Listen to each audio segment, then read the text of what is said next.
the prophet Amos, a simple man with a very heavy burden.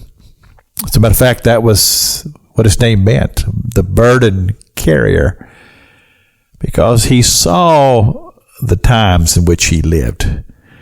He saw that on the surface there was prosperity.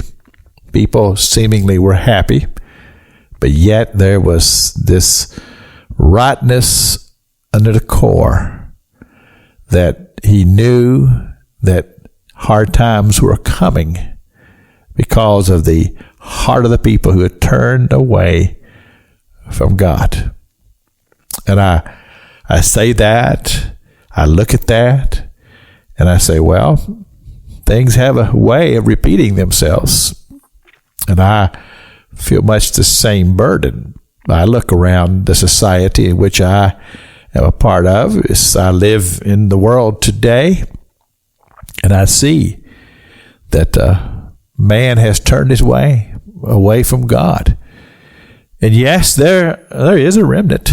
And this is what Amos talks about in his writings in chapter 3 of the book of Amos. He says, it's a trumpet blown. In other words, there are those who are blowing the trumpet, but their voices are very faint in the day and age in which we are living.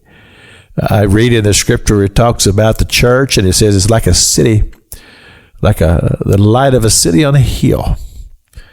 But yet, as I see the church today, I see a lot of smog around that light, around that city.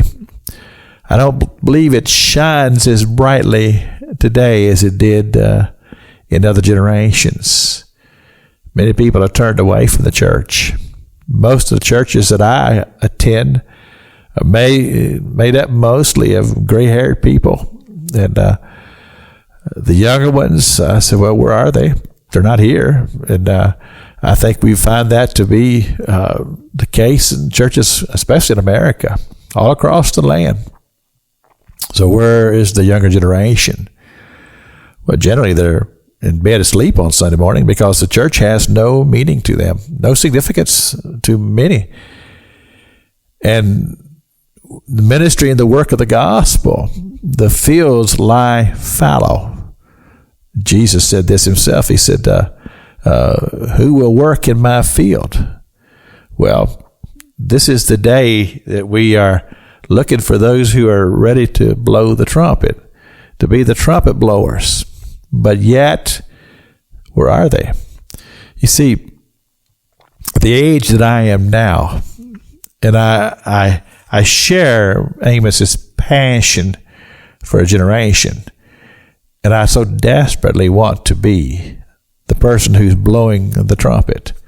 But that means in my own life there has to be a consistency. There has to be a desire, not just to say I want to blow the trumpet, but to say that, hey, I want to seek the true and the living God, and I want to develop a relationship with Him, and I want my own personal relationship to be strong, so that when I speak, I may speak the very oracles of God. But that only comes from privilege. And that privilege is that person who's truly genuine in their approach and in their own heart. Their own heart has to be right. Or else we're, like we talked about last week in 1 Corinthians chapter 13, we become as a tinkling cymbal and a sounding brass. We're talking, but there's nobody listening. This is Pastor Jack King with the gospel on the radio broadcast.